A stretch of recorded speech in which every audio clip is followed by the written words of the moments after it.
नाजरीन, आपका आगमऊ में खैर मकदम है। मैं हूं नौशाद अंसारी। आदाब नाजरीन, 8 जनवरी को उत्तर प्रदेश के कानपुर शहर में रियासती वजीर नंद गोपाल नंदी की अपील पर होने वाली ताजिरों की महारैली को कामयाब बनाने के मकसद के तहत आज वैश्य समाज के रियासती सदर अजय केसरी मऊ पहुँचे। उन्होंने मज़कूरा रैली को कामयाब बनाने से मुतल्लिक ताजिर तबकात को रैली में मदऊ करने के लिए कार्ड तकसीम किया। इस दौरान उन्होंने ब्रह्म स्थान वाक़ा मध्यसिया गेस्ट हाउस में सहाफ़ियों से गुफ्तगू की। प्रेस कॉन्फ्रेंस में उनके हमरा मऊ के ताजिर लीडर गोपाल कृष्ण बरनवाल भी मौजूद रहे। दौरान गुफ्तगू उन्होंने क्या बातें कहीं, आइए हम आपको पूरी तफसीलात सुनाते हैं और दिखाते हैं। आग न्यूज़ के लिए मऊ से ब्यूरो रिपोर्ट।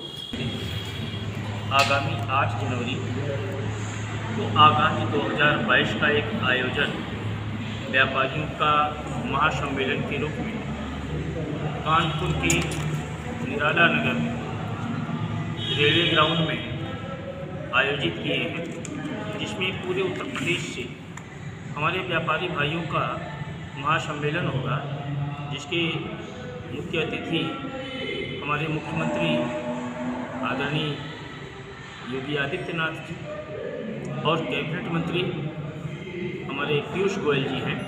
उनके सानिध्य में एक कार्यक्रम होना है, जिसमें लाखों व्यापारी इकट्ठा हुए हैं। मैं यहाँ के व्यापारियों को श्री नंद गोपाल गुप्ता नंदी जी की ओर से एक निमंत्रण पत्र देने आया हुआ हूँ और उन्हें आमंत्रित करने आया हुआ हूँ कि आप उस महारैली में शामिल हों और व्यापारियों के इस कार्यक्रम को सफल बनाएं। किस प्रकार की रैली आयोजित की गई? ये महारैली आयोजन करने के पीछे जो मुख्य कारण है कि आप जानते हैं कि इस योगी आदित्यनाथ जी के पहले एक ऐसी सरकार थी जिसको लोग गुंडों की सरकार कहते थे और जातिवादी सरकार कहते थे। जातिवादी मैं इसलिए कहता हूँ कि उस सरकार के मुखिया देश के हित की बात नहीं करते, सर्व समाज के हित की बात नहीं करते। उनको केवल मुसलमानों का वोट कैसे मिल जाए, चारों तरफ कब्रिस्तान का जो निर्माण तो हुआ, बाउंड्री वाल तो हुआ, लेकिन हिंदू समाज के लिए उनके पास 10 रुपये नहीं था जो हिंदू समाज की आस्था को भी वह कहीं सहेजने का काम, सजोने का काम कर सके। और उनके जाति के लोग और उनके पार्टी के लोग एक नारा लोग देते थे कि जिस गाड़ी पे सपा का झंडा उसमें बैठा माफिया और गुंडा।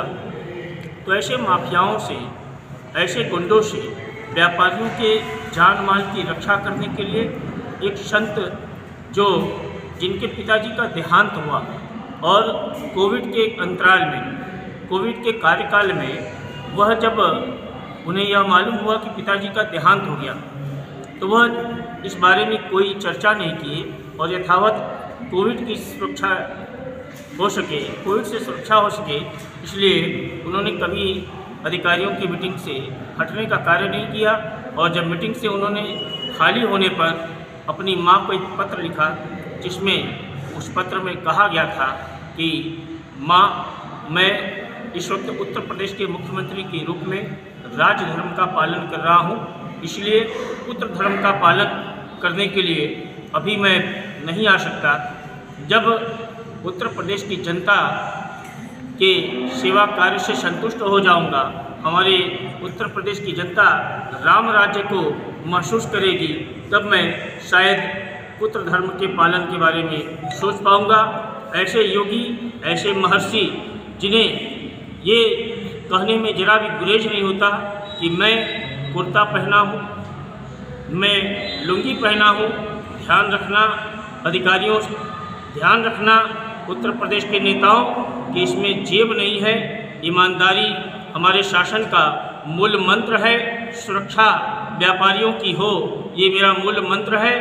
ऐसे योगी जी के कार्यों से अगर व्यापारी संतुष्ट हैं, नंद गोपाल गुप्ता नंदी जी के आह्वान पे कानपुर में 8 जनवरी को एक विशाल लाखों की संख्या में एक समर्थन करने के लिए कि हमें ऐसे ही सरकार की आवश्यकता है, ऐसे ही महापुरुष योगी जी और प्रधानमंत्री जी के रूप में मोदी जी की आवश्यकता है। इस कारण से यह रैली आयोजित किया गया है।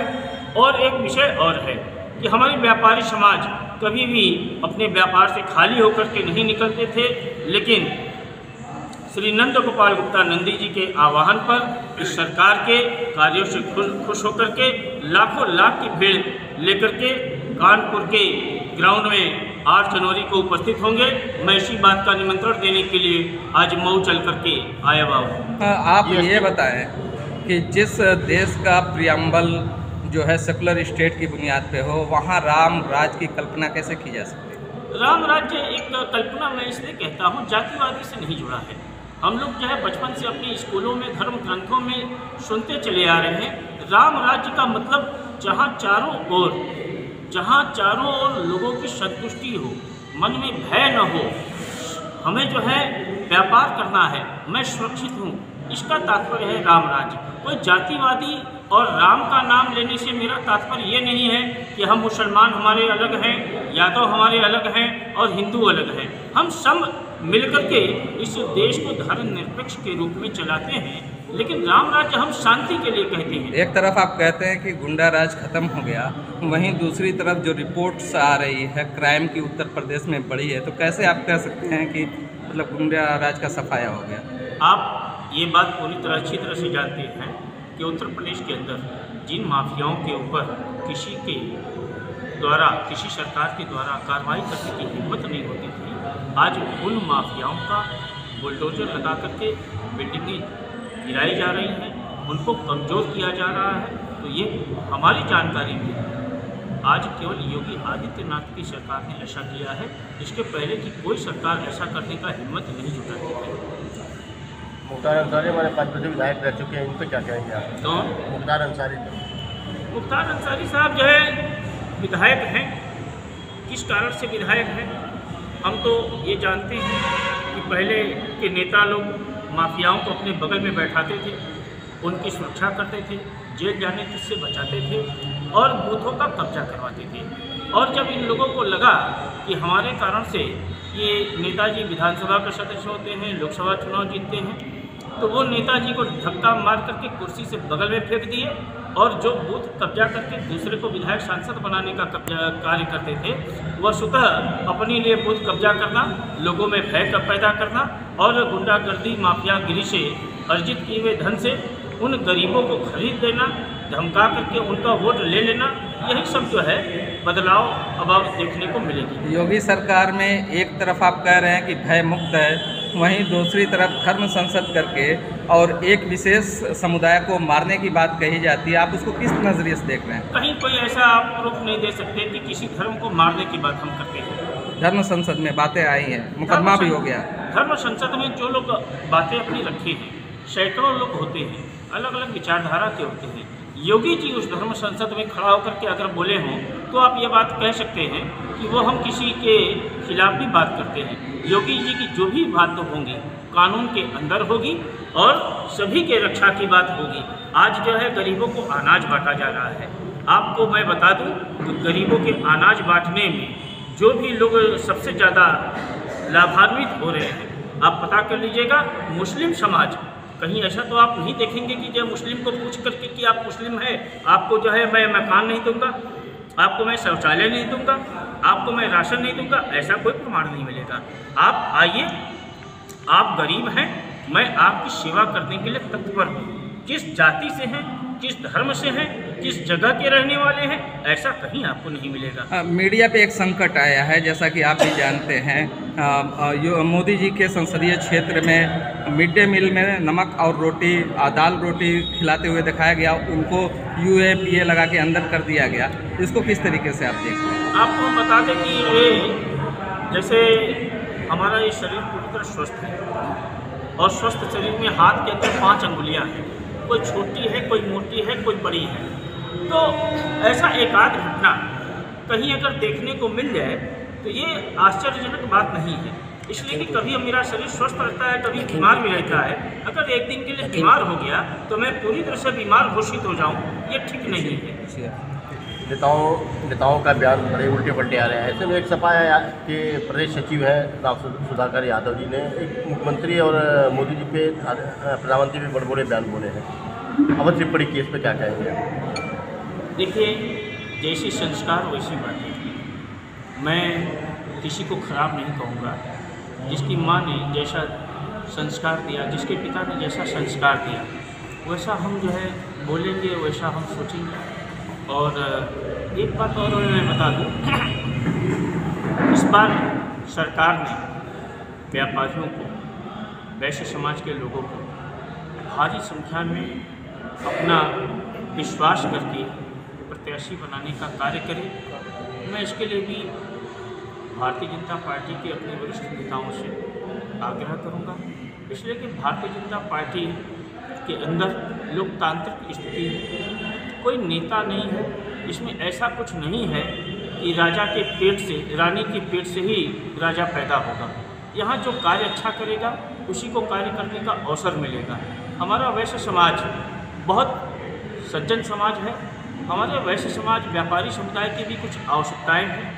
कम संख्या होने के कारण, जानकारियाँ बाकी लोगों को न होने के कारण वह संसद में, विधानसभाओं में हमारी बातों को नहीं रख पाते हैं। मैं उम्मीद करता हूं कि इस बार हर जिले के अंदर 1 या 2 व्यापारी समुदाय को भारतीय जनता पार्टी अपनी प्रत्याशी बनाएगी और भारी बहुमत से चुनाव जीत करके व्यापारियों की बात करने के लिए, व्यापारियों की समस्याओं को वहां रखने के लिए, उसको निराकरण करने के लिए चुन करके जीत करके जाएंगे। और ये मेरा पूरा विश्वास है कि इस बार सभी लोग जानते हैं, समाजवादी पार्टी के भी लोग जानते हैं कि सरकार उत्तर प्रदेश में महासंत महायोगी आदित्यनाथ जी की ही आने जा रही है।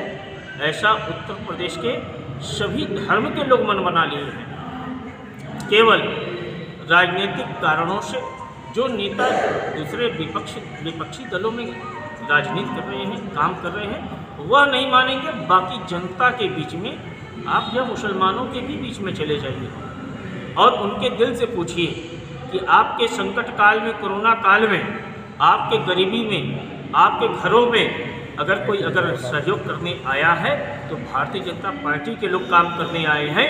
बाकी और कोई नहीं 5 साल तक दिखाई दिया।